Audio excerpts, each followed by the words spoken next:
tentang penyelenggaraan kegiatan Iktikaf, Salat Idul Fitri dan perayaan Idul Fitri tahun 1442 Hijriah selama masa pandemi COVID dengan ketentuan sebagai berikut. Yang pertama, melakukan pembersihan disinfektan. Yang kedua, membatasi jumlah pintu masuk dan keluar. Yang ketiga, menyediakan fasilitas cuci tangan. Yang keempat, menyediakan cek pengatur suhu. Dan bagi yang mempunyai suhu di atas 37,5 derajat Celcius tidak diperkenankan masuk masjid. Kapasitas 30%, dan para jamaah sebelum memasuki masjid agar mencuci tangan, menjaga jarak, serta memakai masker.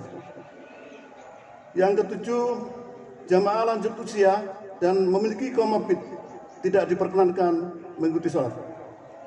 Yang delapan, memperkecil kontak fisik. Nah ini terutama nanti setelah sholat Idul Fitri kita tidak ada acara salam-salaman.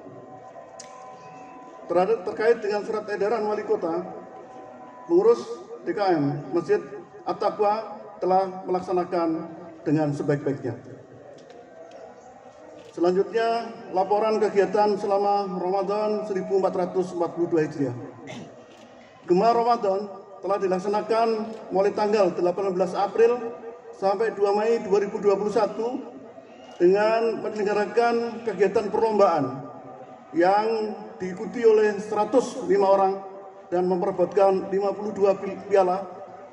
Kemudian bakti sosial disalurkan paket sembako sebanyak sekitar 90 dan ditutup dengan kegiatan tarhib Ramadan.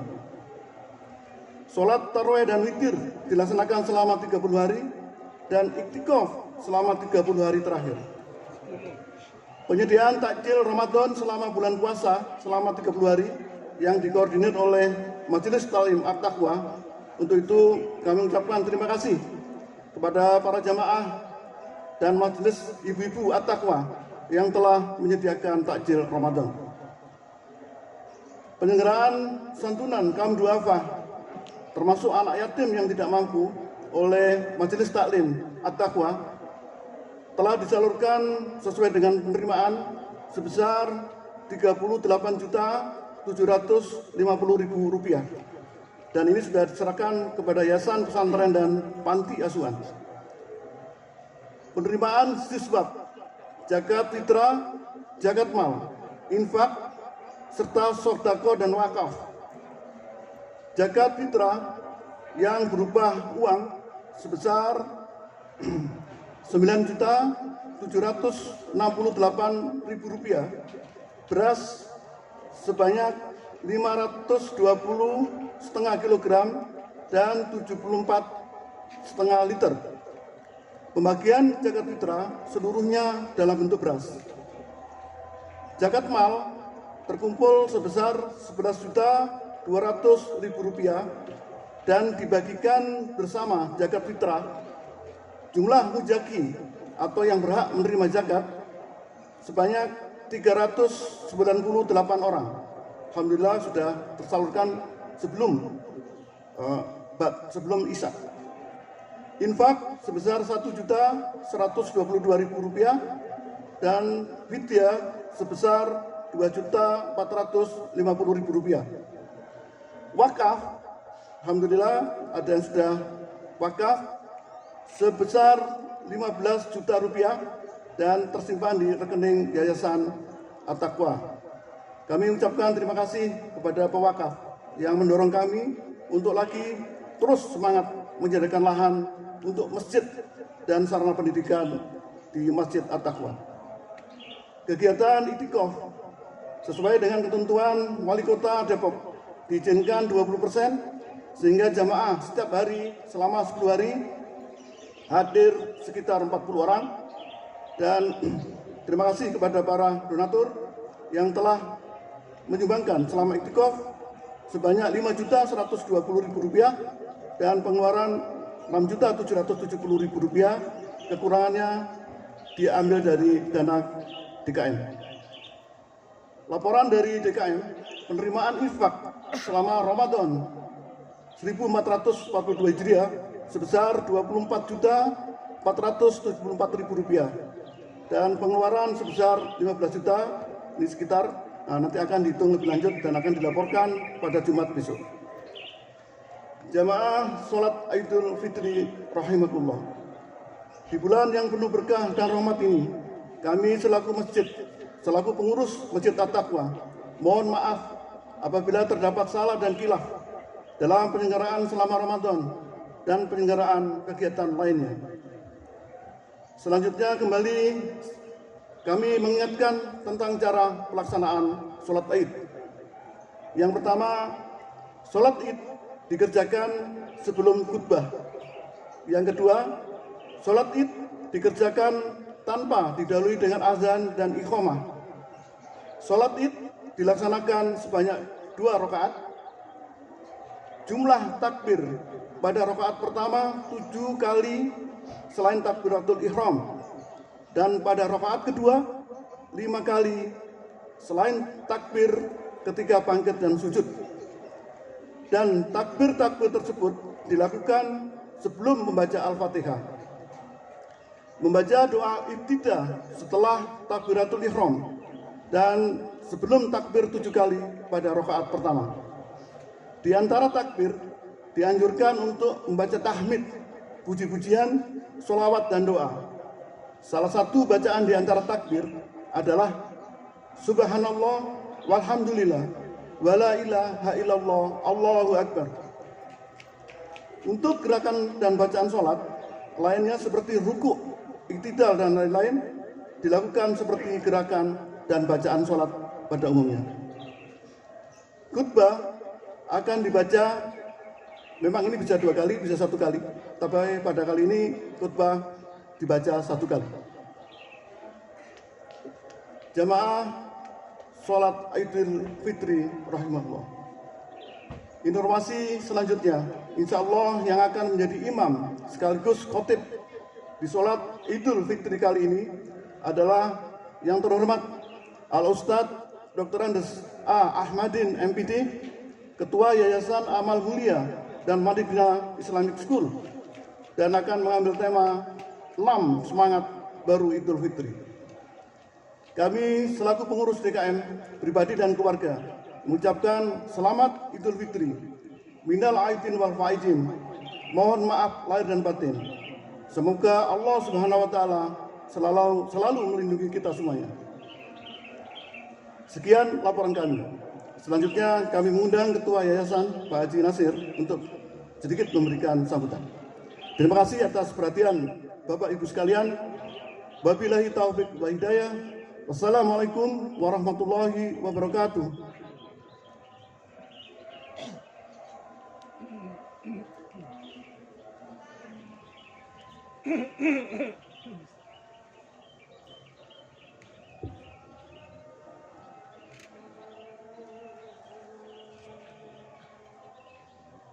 Bismillahirrahmanirrahim. Assalamualaikum warahmatullahi wabarakatuh. Alhamdulillahirrabbilalamin. Wassalatu wassalamu ala asrafil anbiya'i wal mursalin Sayyidina wa maulana Muhammadin wa ala alihi wa sahbihi asma'in. Yang saya hormati Bapak Ketua RW 10 dan para Ketua RT 1 sampai 7 di Blok A, Perumahan Jati Jajar beserta jajarannya, Ketua dan pengurus DKM Majelis At-Taqwa, Ketua dan pengurus Majelis Taklim Ibu-ibu Masjid At-Taqwa, para tokoh masyarakat, kaum muslimin dan muslimat jamaah Masjid At-Taqwa yang insya Allah selalu dirahmati Allah Subhanahu wa taala. Pertama-tama marilah kita panjatkan puji dan syukur kehadirat Allah Subhanahu wa taala bahwa pada pagi hari ini yang penuh kedamaian ini kita masih diberi umur panjang sehingga kita dapat melaksanakan sholat Idul Fitri 1442 Hijriah yang untuk pertama kali diadakan oleh DKM Masjid At-Taqwa. Salawat dan salam kita curahkan ke Nabi besar Muhammad SAW, karena atas pengorbanan dan perjuangan inilah kita dapat diberi jalan terang dan menjalani kehidupan ini sesuai dengan garis yang telah diridhoi oleh Subhanahu wa taala. Jamaah Masjid At-Taqwa yang semoga senantiasa dirahmati Allah Subhanahu wa taala, perkenankan kami menyampaikan beberapa informasi terkait dengan Yayasan Darut Taqwa. Pertama, Yayasan Darut Taqwa ini didirikan sesuai dengan akte pendirian nomor 02 tanggal 6 Agustus 2018 di hadapan Notaris Nurkan Nurul Soraya, Sarjana Hukum. Dengan susunan organisasi sebagai berikut. Dewan Pembina, Ketua Haji Bambang Edi Wuryanto, Sarjana Ekonomi. Anggota 1, Bapak Herdi Sikumbang SE. Anggota 2, Bapak Haji Profesor Widodo Wahyu Purwanto. Kemudian Dewan Pengawas, Ketua Bapak Abdullah, Sarjana Hukum. Anggota 1, Bapak Hardi Bakri. Anggota 2, Bapak Wahyu Ditomo. Anggota 3, Haji Abdul Rasid, Sarjana Hukum. Kemudian sebagai Dewan Pengurus Yayasan, Ketua Abdul Nasir, Sekretaris Dendi Rohandi, Bendahara Dulu Sandika, Ketua Bidang Keagamaan Bapak Haji Abdul Rahim, Ketua Bidang Pendidikan Haji Widyo Nugroho, Ketua Bidang Sosial dan Ekonomi Asep Supriyadi. Kedua, Alhamdulillah Yayasan Darut Taqwa telah membentuk kepengurusan DKM periode 2021-2024 sebagai Ketua DKM Dr. Haji Muhammad Farham, Wakil Ketua Bapak Ahmad Fahmi, kemudian juga pembentukan Majelis Ta'lim Ibu-Ibu untuk periode 2021-2024 sebagai Ketua Ibu Multi Anjayani, Wakil Ketua Ibu Hani Ramdiani. Serta Yayasan juga membentuk kepanitiaan pembebasan lahan wakaf masjid yang diketuai oleh Bapak Dr. Muhammad Farhan, Wakil Ketua Bapak Haji Suprana, Sarjana Hukum.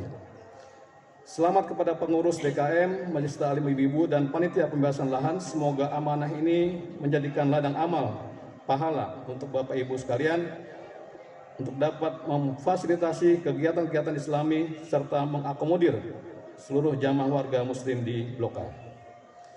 Informasi ketiga, Yayasan Darut Taqwa berencana ingin membebaskan lahan untuk pembangunan Masjid At-Taqwa yang lokasinya berada di antara RT 3 dan RT 6 dan di tengah kompleks Jati Jajar Blok A.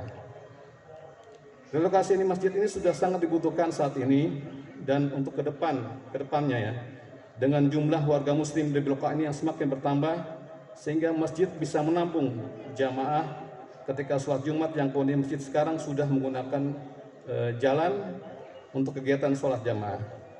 Dan tentunya berikut dengan sarana-sarana lainnya seperti untuk sarana pendidikan, kegiatan sosial, dan lain sebagainya.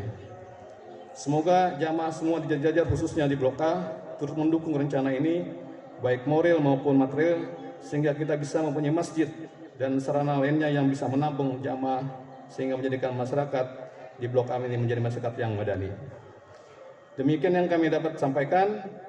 Kami atas nama Dewan Pembina, Pengurus, Pengawas Yayasan Darut Taqwa mengucapkan taqabbalallahu minna wa minkum. Selamat Idul Fitri 1442 Hijriah. Mohon maaf lahir batin. Akhirul kalam, mohon maaf jika ada kekurangannya. Wassalamualaikum warahmatullahi wabarakatuh.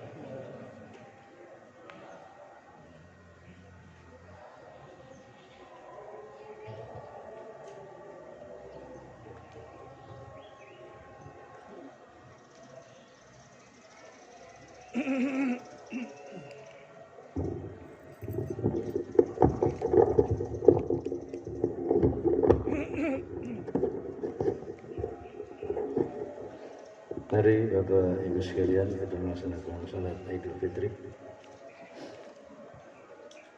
Ya. Salatan Idul Fitri rahimakumullah. La ilaha illallah wa rasulullah sallallahu. Allahumma shalli wa sallim.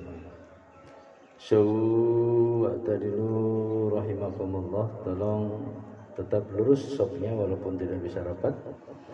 Tetap lurus, tertib agar kesempurnaan salat jamaah kita tetap terjaga. Salatu jamiah.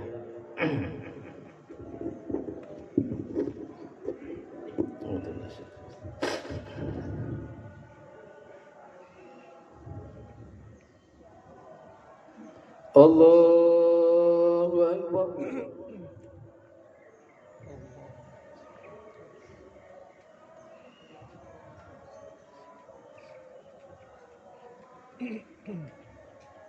Allahu Akbar.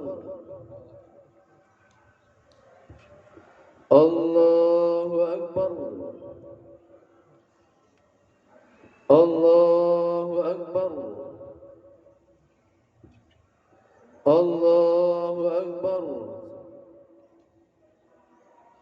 Allahu Akbar.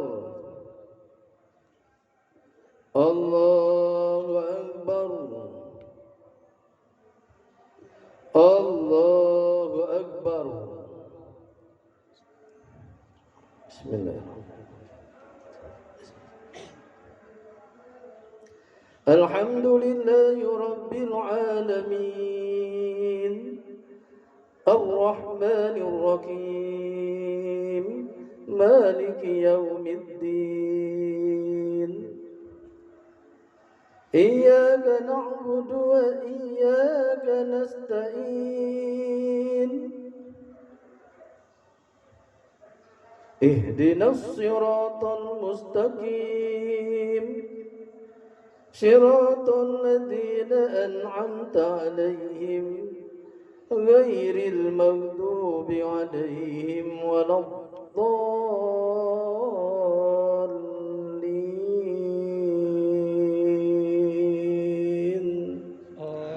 Amin. Bismillahirrahmanirrahim. Ya ayyuhalladzina amanu ittaqullaha haqqa tuqatih wa la tamutunna illa wa antum muslimun. Wa'tasimu bihablillahi jami'an wa la tafarraqu. واذكروا نعمة الله عليكم إذ كنتم أعداء فألف بين قلوبكم فأصبحتم بنعمته إخوانا وكنتم شفا حفرة من النار فأنقذكم منها كذلك يبين الله لكم آياته لعلكم تهتدون. ولتكن منكم أمة يدعون إلى الخير ويأمرون بالمعروف وينهون عن المنكر وأولئك هم المفلحون.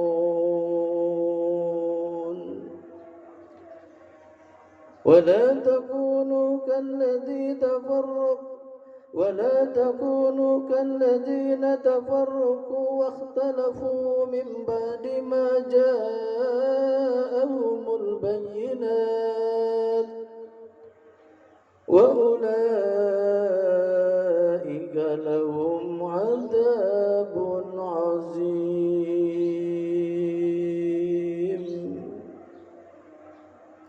الله أكبر.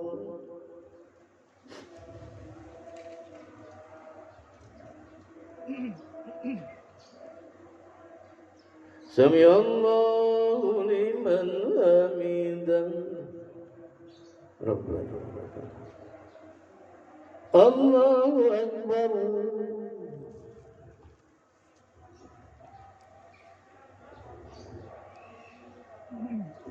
الله أكبر. الله أكبر.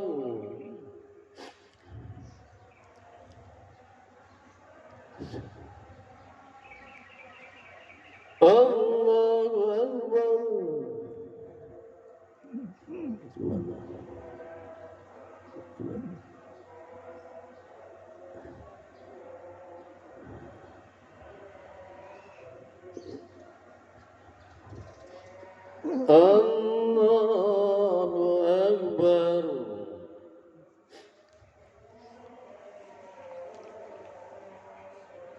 الله أكبر. الله أكبر. Allahu Akbar.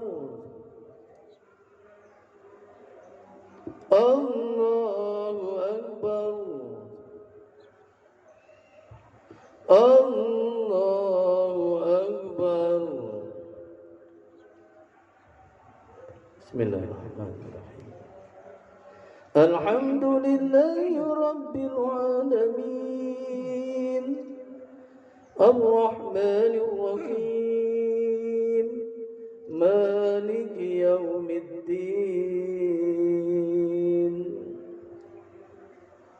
Iyyaka na'budu wa iyyaka nasta'in. Ihdinas siratal mustaqim.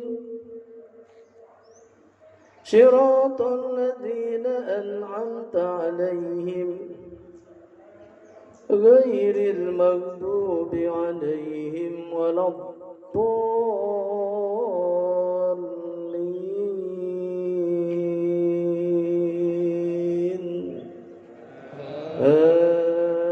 Amin.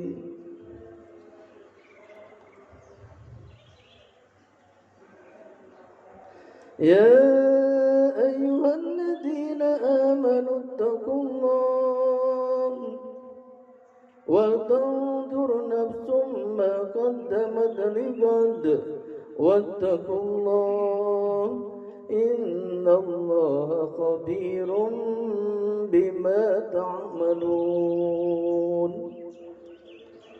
ولا تكونوا كالذين نسوا الله فأنساهم أنفسهم أولئك هم الفاسقون. لا يستوي أصحاب النار وأصحاب الجنة. أصحاب الجنة هم الفائزون.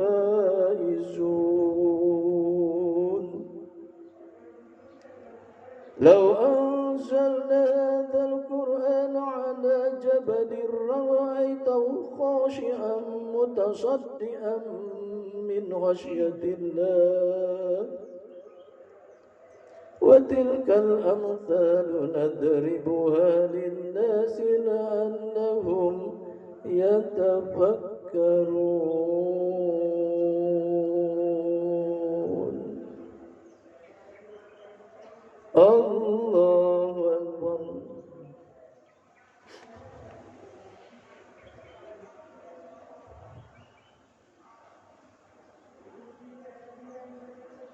سمع الله لمن حمده. الله أكبر.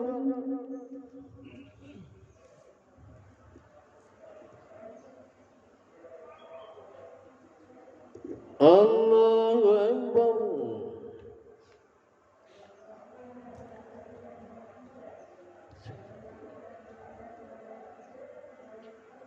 الله أكبر.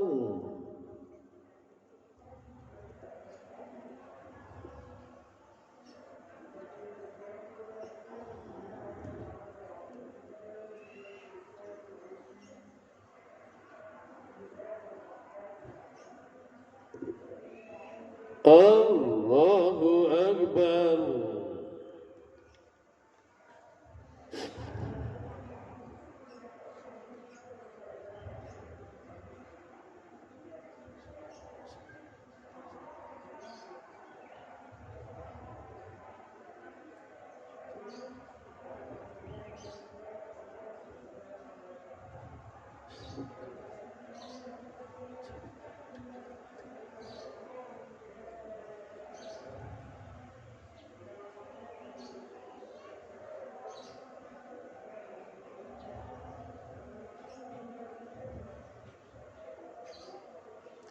السلام عليكم ورحمة الله. السلام عليكم ورحمة الله.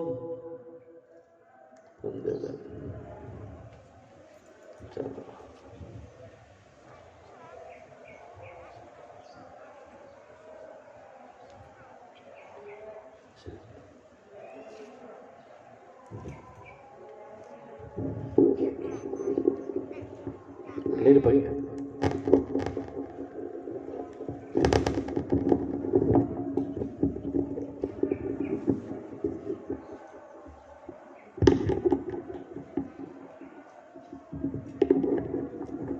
Bismillahirrahmanirrahim.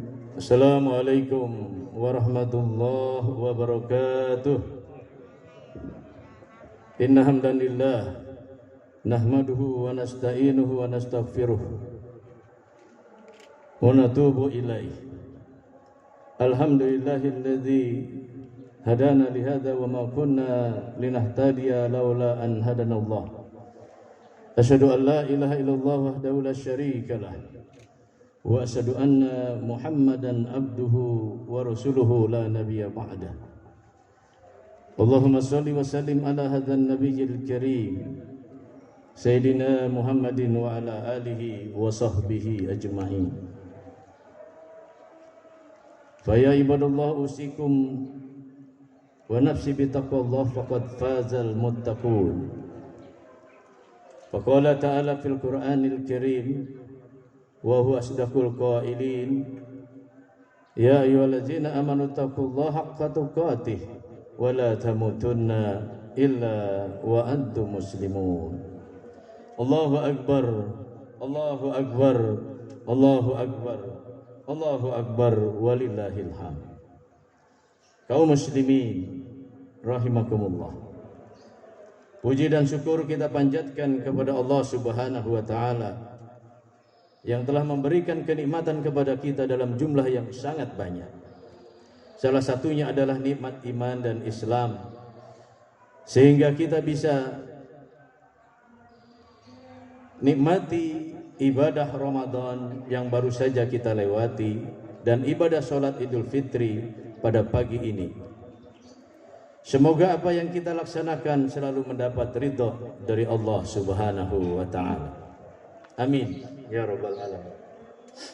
Salat dan salam semoga selalu tercurah kepada Nabi kita Muhammad sallallahu alaihi wasallam, kepada keluarga, sahabat dan para penerusnya hingga akhir zaman nanti. Ketika Ramadan kita akhiri kemarin sore, rasa sedih dan gembira bercampur menjadi satu dalam jiwa kita masing-masing. Sedih karena terasa cepat Ramadan berlalu, sementara kita merasakan Ramadan tahun ini belum begitu optimal kita memanfaatkannya untuk meningkatkan ketakwaan kita kepada Allah Subhanahu wa taala. Apalagi kita dibayang-bayangi perasaan belum tentu Ramadan di tahun mendatang kita bisa berjumpa lagi, karena usia kita belum tentu sampai kepada bulan Ramadan yang penuh berkah di tahun depan. Meskipun begitu, kita pun bergembira karena teringat akan janji Allah Subhanahu wa taala untuk orang yang beribadah Ramadan dengan baik berupa janji ampunan dosa kepada kita semua, sehingga kita dikembalikan seperti bayi yang baru dilahirkan. Itu pula sebabnya mengapa takbir, tahlil, tasbih dan tahmid kita gemakan hingga pagi ini.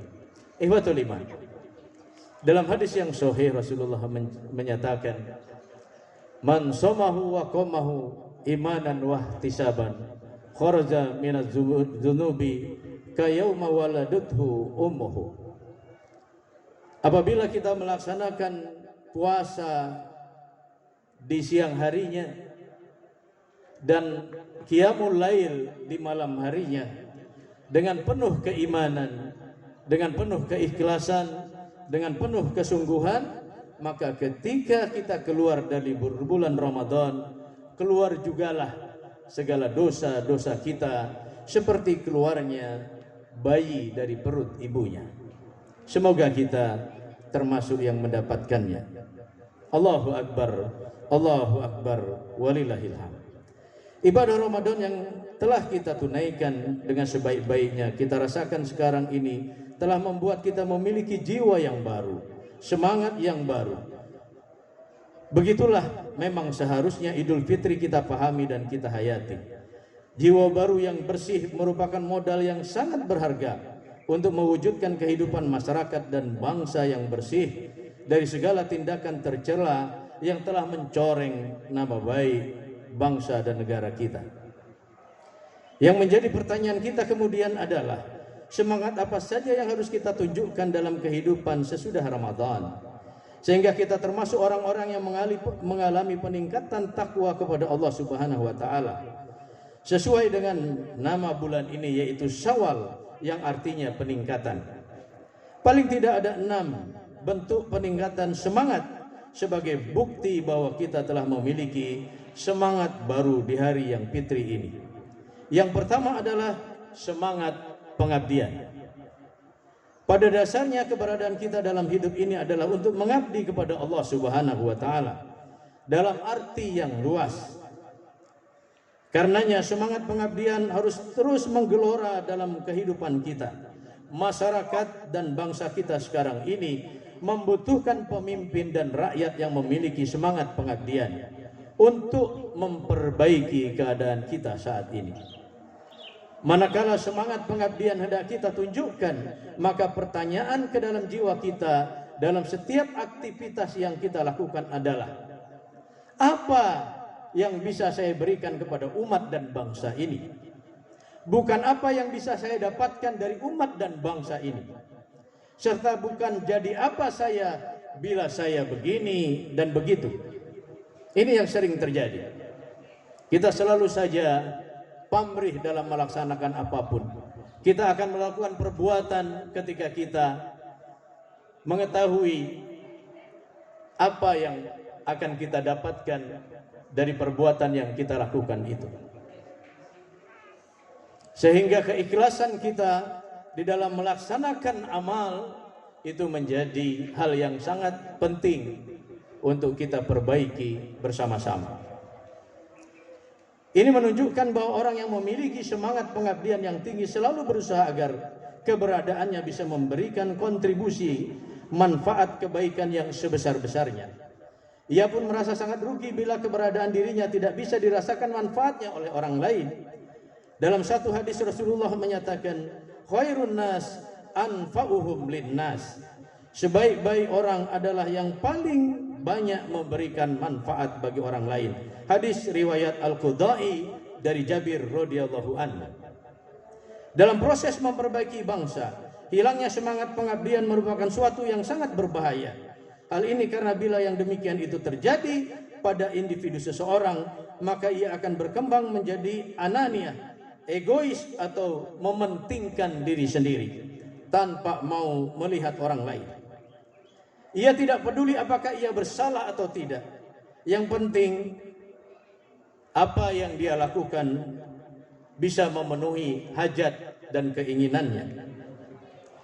Baginya tidak penting apakah dia mampu atau tidak mampu melakukan perbuatan tersebut.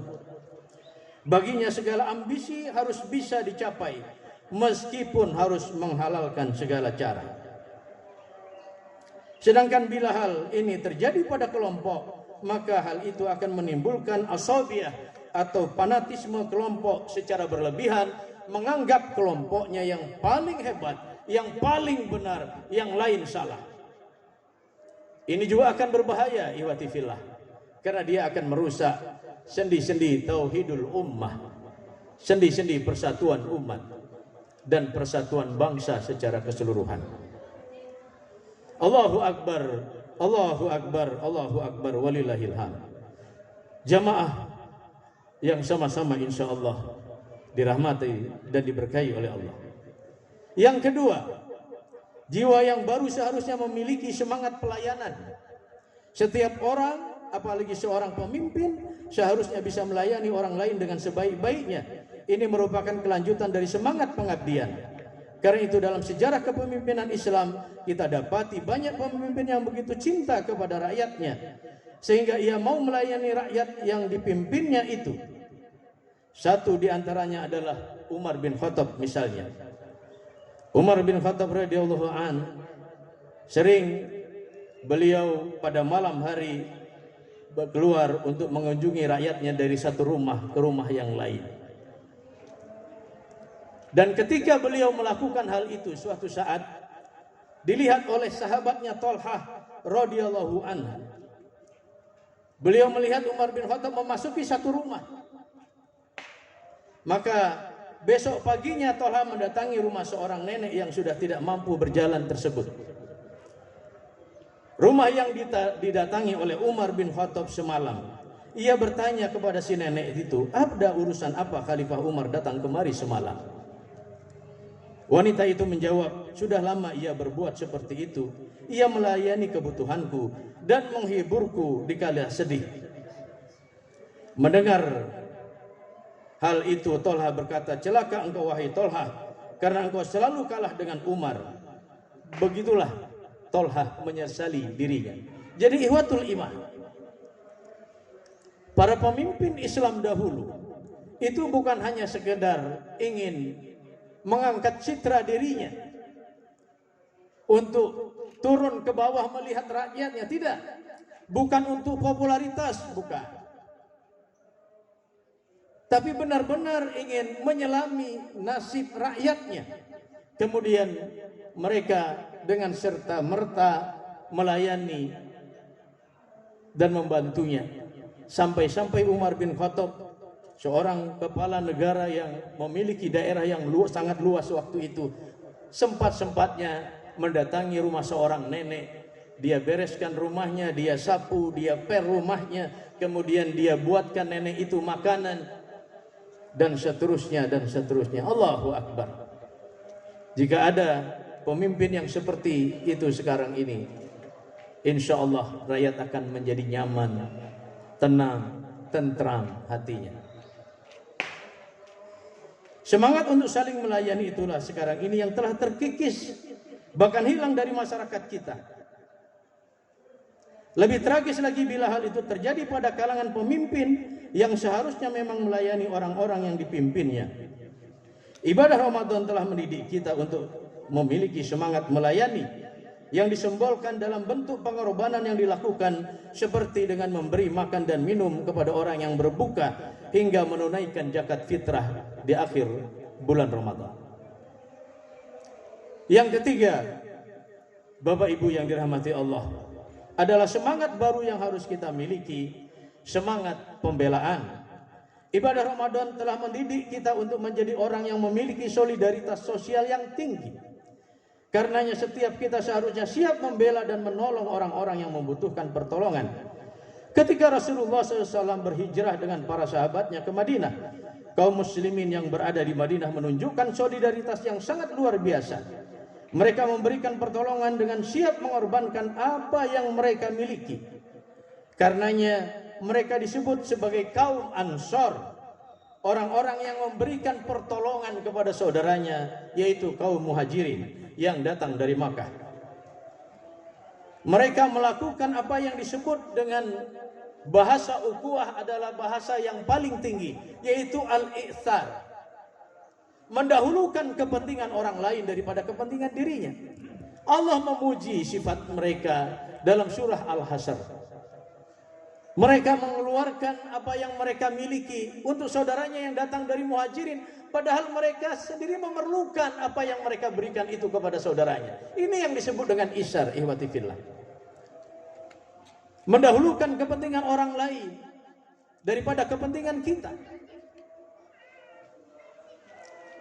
Termasuk dalam konteks menjaga persatuan umat misalnya, mendahulukan kepentingan saudara kita supaya kita tetap bisa menjaga persatuan umat Islam, itu lebih dikedepankan daripada kita mempertahankan ijtihad dan pendapat kita. Contoh misalnya, ketika kita tidak kunut, lalu kita sholat di masjid yang kunut, tidak ada salahnya kita tetap mengangkat tangan, mengaminkan doa imam dalam sholat kunutnya. Ini tidak salah. Dan bahkan dicontohkan oleh Imam Ahmad bin Hanbal, yang kemudian mazhabnya dikenal dengan mazhab Hambali yang membid'ahkan kunut, ihwatul iman. Tapi ketika beliau sholat di belakang Imam Syafi'i atau di belakang murid-muridnya Imam Syafi'i, beliau angkat tangannya, beliau aminkan doa kunutnya. Begitu juga Imam Syafi'i ketika berziarah ke majelis Imam Hanafi, di Irak. Kemudian beliau didaulat untuk menjadi imam dalam sholat subuh oleh pengikut Imam Hanafi. Ternyata beliau tidak membaca doa kunut di dalam subuhnya. Mazhab Syafi'i adalah menyunahkan kunut. Beliau tidak membaca kunut dalam subuhnya. Ketika ditanya oleh murid-muridnya, beliau menjawab bahwa beliau sengaja melakukan ini untuk menghormati orang besar yang makamnya ada di samping masjid ini, yaitu Imam Hanafi, karena mazhab Hanafi tidak memakai kunut dalam sholat subuhnya. Tujuannya apa? Untuk mengedepankan persatuan umat.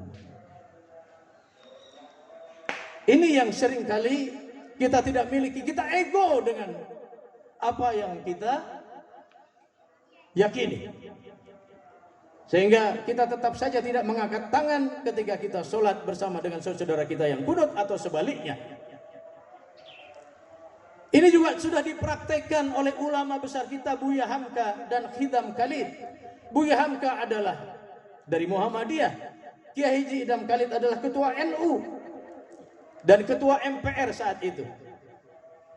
Kalau Hamka menjadi imam subuh dan dia tahu ada Kiai Haji Idam Khalid menjadi makmumnya di belakang, beliau membaca doa kunut untuk menghormati Kiai Haji Idam Khalid selaku sesepuh NU. Sebaliknya juga begitu, ketika Kiai Haji Idam Khalid menjadi imam dan ada Hamka menjadi makmum di belakangnya, beliau tidak membaca kunut. Nah, ihwatul iman rahimakumullah, ini semangat melayani seperti ini ya, yang seharusnya kita kedepankan saat ini. Semangat untuk membela persatuan umat yang saat ini menjadi ujian bagi kita semua. Allahu Akbar, Allahu Akbar, Allahu Akbar, walillahil hamd. Masyiral muslimin rahimakumullah. Semangat baru yang keempat adalah semangat memberdayakan umat. Sekarang ini kita semakin menyadari bahwa umat Islam sebenarnya umat yang memiliki potensi yang besar, tapi belum menghasilkan kekuatan yang berarti. Umat ini kita rasakan masih menjadi seperti buih di lautan yang sangat bergantung kepada mana arah ombak berlalu. Umat ini belum berdaya. Dalam kasus pemilu-pemilu yang lalu, umat ini diperjualbelikan untuk kepentingan politik yang justru tidak sejalan dengan politik Islam. Oleh karena itu, semangat baru yang kita miliki sekarang seharusnya kita juga mencerminkan semangat untuk meningkatkan pemberdayaan umat. Akidah umat ini harus berdaya, sehingga kuat ikatannya kepada Allah Subhanahu wa Ta'ala. Pemikirannya harus berdaya, sehingga tidak mudah diombang-ambing oleh pemikiran yang tidak sesuai dengan Islam. Dan amaliyahnya juga harus berdaya, sehingga segala aktivitas yang dilakukannya berorientasi kepada kebaikan yang sesuai dengan prinsip-prinsip Islam. Ini yang harus kita lakukan di masjid-masjid, di majelis-majelis. Ayo kita berdayakan umat Islam, berdayakan akidah mereka agar tidak berbuat syirik kepada Allah, berdayakan pikiran mereka agar mereka menjadi orang-orang yang memiliki pemikiran yang luas, agar mereka tidak cetek dan tidak seperti katak di dalam tempurung. Kemudian berdayakan amaliyahnya agar mereka memiliki kerja-kerja yang hebat, yang memberikan kebaikan bagi sesama di lingkungannya. Yang kelima, ihwatul iman, semangat pembinaan. Ketidakberdayaan umat Islam lebih karena umat ini belum mendapat pembinaan yang intensif atau sungguh-sungguh. Ibadah Ramadan yang telah kita tunaikan dengan segala aktivitas pendukungnya membuat umat ini merasa memperoleh pembinaan. Oleh karena itu, pembinaan umat tidak akan berhenti seiring dengan berakhirnya Ramadan, tapi justru akan segera kita lanjutkan setelah ini. Untuk itu, masjid harus bisa kita jadikan sebagai basis pembentukan dan pembinaan umat. Pengurus dan jamaah masjid harus bahu-membahu, bekerja sama dengan sebaik-baiknya untuk melestarikan pemakmuran masjid sebagaimana yang sudah kita lakukan pada bulan Ramadan di tahun ini. Semangat membina diri, membina keluarga, dan membina masyarakat ke arah kokohnya ketakwaan kepada Allah merupakan suatu yang sangat penting. Hal ini karena dengan iman dan takwa itulah keberkahan hidup akan kita peroleh. Allah Subhanahu wa taala berfirman, "Lau anna ahlal qura amanu wattaqu la fatana 'alaihim barakatim minas sama'i wal ard. Walakin kadzabu fa akhadnahum bima kanu yaksibun." Dan sekiranya penduduk negeri beriman dan bertakwa, pasti kami akan melimpahkan kepada mereka berkah dari langit dan bumi. Tetapi ternyata mereka mendustakan ayat-ayat kami, maka kami siksa mereka sesuai dengan apa yang telah mereka kerjakan. Surah Al-A'raf ayat 96. Jamaah rahimakumullah, bisa jadi bencana demi bencana yang menimpa negeri kita, musibah demi musibah yang dialami oleh negeri yang kita cintai ini karena kita kurang bertakwa kepada Allah Subhanahu wa taala. Karena kita telah meninggalkan nilai-nilai ketakwaan kita. Oleh karenanya mari dengan semangat Idul Fitri kita perkuat ketakwaan kita kepada Allah. Allahu Akbar, Allahu Akbar, Allahu Akbar, walillahil hamd. Kaum muslimin yang dimuliakan oleh Allah, semangat baru yang keenam yang kita hasilkan dari ibadah Ramadan adalah semangat perjuangan. Ibadah Ramadan telah mendidik kita menjadi pejuang-pejuang Islam sejati. Karena itu kita dilatih untuk mampu berjuang melawan hawa nafsu. Karena hawa nafsu yang tidak terkendali itu bukan hanya membuat kita menjadi malas berjuang, tapi justru merusak nilai-nilai perjuangan itu sendiri. Sekarang setiap kita sangat dituntut untuk terlibat secara aktif dalam perjuangan membela umat dan memperjuangkan aspirasinya. Untuk itu jangan sampai ada di antara kita yang hanya mau hidup sendiri atau bersenang-senang dengan anggota keluarganya tanpa melibatkan diri dalam perjuangan ini. Apa bedanya kita yang telah mengaku beriman kepada Allah dan Rasul-Nya dengan orang-orang yang munafik bila kita tidak mau terlibat dalam perjuangan? Orang-orang munafik adalah orang yang selalu menghindar dari tuntutan perjuangan di jalan Allah Subhanahu wa taala dengan berbagai macam alasan. Manakala kita mau berjuang di jalan Allah, maka yang harus kita sadari adalah bahwa perjuangan itu harus dilakukan secara bersama-sama, tidak sendiri-sendiri. Karena memang memperjuangkan kebenaran itu berat. Kita harus memperjuangkan nasib umat Islam sekarang ini yang masih banyak yang miskin. Kita harus mengangkat umat Islam dari kemiskinan. Kita harus berdayakan ekonomi mereka. Kita harus memperjuangkan agar umat Islam kembali bersatu dalam kondisi saat ini yang terpecah belah. Ini adalah perjuangan yang tidak ringan. Menyatukan umat, tauhidul umat. Memperjuangkan politik Islam agar Islam memiliki pemimpin nanti. Umat ini atau masyarakat dan bangsa ini memiliki pemimpin Islam yang benar, yang beriman dan bertakwa, yang memiliki akhlakul karimah, yang mencintai dan menyayangi rakyatnya seperti para sahabat Nabi, seperti Umar bin Khattab, Utsman bin Affan, Umar bin Abdul Aziz dan lain sebagainya, di mana ketika mereka memerintah tidak dijumpai lagi pengemis-pengemis berlalu lalang di jalan-jalan karena mereka disejahterakan oleh pemimpinnya.